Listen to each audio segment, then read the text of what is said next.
노출의 마지막 강의라고 말씀드릴 수가 있어요. 이 노출이라는 건 또 한 번 말씀드리지만 사진에 굉장한, 그러니까 사진가의 생각을 올바르게 전달하는 가장 기본적인 행위가 노출이라고 했습니다. 어떤 빛을 어떤 양만큼 내 이미지 센서나 필름에 전달하느냐에 따라서 사진가의 이미지를 표현하는데 아주 중요한 요소가 이 노출이다. 그래서 이 노출은 이론적인 강의를 떠나서 많은 연습과 노력을 통해서 자신만의 노출의 결과를 만들어내는 그런 과정을 거쳐야 된다라는 걸 다시 한번 강조해 드리면서요. 이 노출 보정이라는 건, 그러니까 카메라에서 나오는 노출, 그러니까 카메라에서 지시해 주는 노출, 카메라에서 결정한 노출을 내가 원하는, 그러니까 다시 한번 또 설명해 드리지만 적정 노출은 기계적인 적정 노출이 있고 사진가의 이미지를 표현하는 데 필요한 그런 주관적인 적정 노출이 있다라고 얘기를 했습니다. 그래서 여기서 노출 보정이라는 건 사진가의 이미지를 표현하기 위한 사진가가 선택한 빛의 노출량을 우리는 적정 노출이라고 보고, 그 그런 노출을 만들기 위한 보정 방법이다 라고 이렇게 생각을 하면 되는데, 이것도 크게 복잡할 게 없습니다. 특히 디지털 카메라에서는 워낙 기능이 좋아졌기 때문에 일단 브라켓팅이라고 우리가 얘기를 하죠.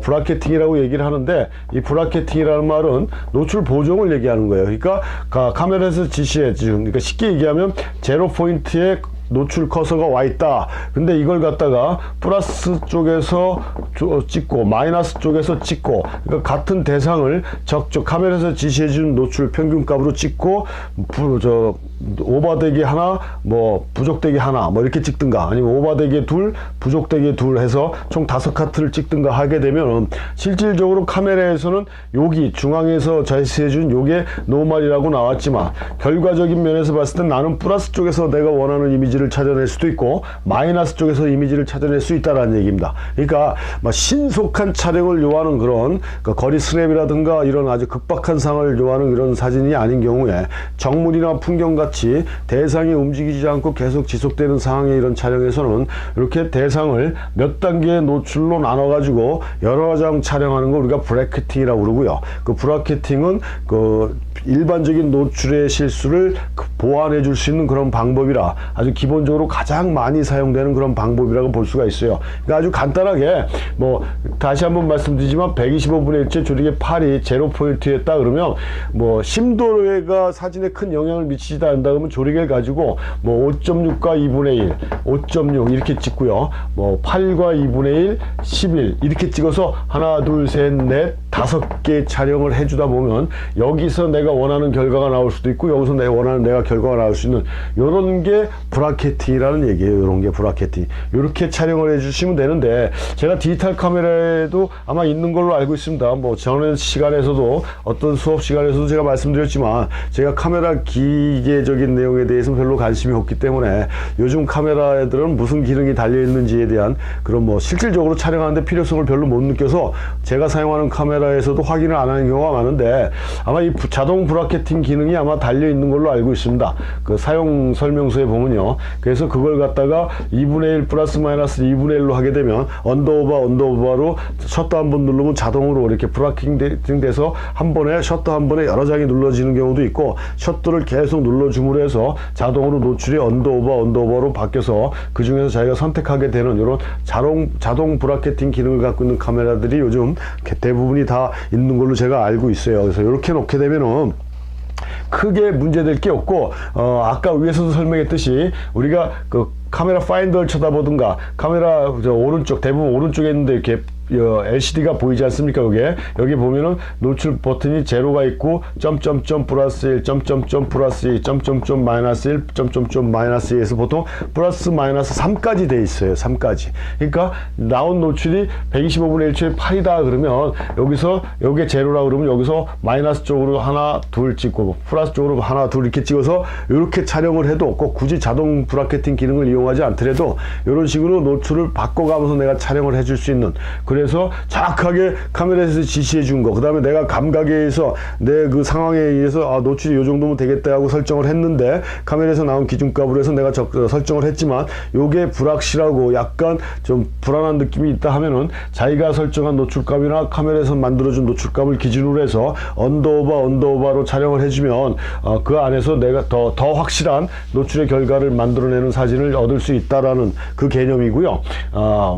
요즘 디지털 카메라 같은 경우는 대부분이 노출이 플러스 마이너스 3분의 1 스텝씩 이렇게 변화가 돼 있게 돼 있습니다. 그래서 이 굉장히 세밀하게 교정을 해놓은 것 같은데 실질적으로 우리가 사용하는 조그만 소형 카메라라고 일단 얘기하겠습니다. 일반적으로 DSLR 카메라 같은 경우는 2분의 1단계의 노출은 변화가 눈에 약간 차이가 보이는데 3분의 1 스텝 정도의 노출의 변화는 크게 차이가 안 나요. 그러니까 여기 3분의 1단계로 브라켓팅 한다는 건 거의 제가 보기에는 무의미한 것 같고요. 브라켓팅을 하기 위해서는 한 반 스텝 정도, 2분의 1 스텝 정도로 언더오버로 해주는 게 브라켓팅의 결과를 좀 더 만족한 결과를 얻을 수 있지 않을까라고 이렇게 생각합니다. 그러니까 카메라에서는 좀 지네들이 이렇게 세밀하게 했다라고 해서 가격을 올릴 수 있는 근거를 만들어 놨는지 몰라도 이게 우리한테 실질적으로 크게 큰 영향을 주는 그런 노출 변화 단계는 아니다 라는 거예요. 그러니까 5.6과 3분의 1, 5.6과 3분의 2 요 차이가 실질적으로 사진을 찍어놨을 때 화면에서 느껴지는 결과는 그렇게 큰 차이가 없다라는 얘기입니다. 그러니까 5.6과 2분의 1, 5.6 이렇게 되면은 우리가 이미지를 뭐 컴퓨터에서 봤을 때라든가 이렇게 했을 때 노출의 변화가 있구나라는 걸 느낀다라는 얘기예요. 그러니까 3분의 1단계의 브라켓팅을 하지 마시고 2분의 1단계의 노출의 그 브라켓팅을 해주시는 게 훨씬 더 좀 더 노출의 그 실패에서 벗어날 수 있는 방법이다라고 이렇게 볼 수가 있고요. 화면 구성에 따라 또 노출 조절을 해줄 수가 있는데, 그러니까 예를 들어서 나는 프레임을 이렇게 잡고 이쪽에다 나무를 하나 놓고 요게 태양 광원이 센 게 있다 그러면 이렇게 잡게 되면은 노출이 얘를 기준으로 맞춰서 보니까 이 나무 자체가 완전히 날라가 실루엣으로 변하는 이런 상황이 생길 수가 있다라는 얘기입니다. 그래서 이게 중요한 게 아니라 이 나무가 중요하다 했을 때는 이 나무에다가 노출을 맞춰 가지고 센터에다 놓고 노출을 맞춘 상태에서 화면을 이렇게 돌려야 되잖아요. 이게 돌린 상태에서 하면은 요 밝은 광원이 더 훨씬 많이 들어오기 때문에 노출이 변한다고 그랬어요. 그럴 때는 우리 전자 카메라에는 뭐가 있습니까?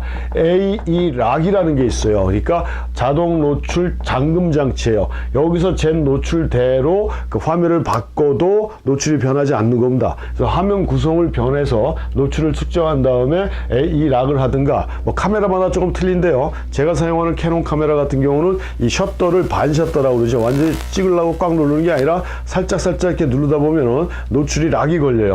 그때 포커스도 마찬가지고 그런 방법을 이용해서 화면 구성에 따라서 노출을 보정할 수 있는 그런 상황도 또 생길 수가 있다라고 얘기했고, 또 우리가 사용하는 카메라 렌즈는 바디에 붙은 렌즈는 그 화각 자체가 노출을 측정하는 노출의 수감각이다라고 이렇게 보시면 됩니다. 그래서 좀 더 만약에 예를 들어 스포트나 부분 노출을 원한다 그러면은 와이드 쪽보다는 마운 쪽을 끼고 노출을 재주는 게 좀 더 그 부분 측강의 효과를 강하게 볼 수가 있다라고 얘기할 수가 있습니다. 뭐 아주 정확하진 않지만 뭐 이런 식으로 렌즈의 화각을 통해서도 노출을 보정 방법을 얻을 수가 있고, 화면 구성을 바꿔서 AE 락이라든가 이런 걸 통해서 노출의 보정 결과를 또 얻을 수가 있고, 그래서 제일 간단한 방법은 브라켓팅을 통해서 일반적인 노출을 얻을 수가 있는 방법인데, 필름 사진에서는 브라켓팅도 그렇게 쉽게 못했어요. 왜냐하면 필름 한 장 한 장 들어간다는 게 벌써 돈이 들어가는 거니까. 그래서 필름 소모가 많아진다는 얘기지만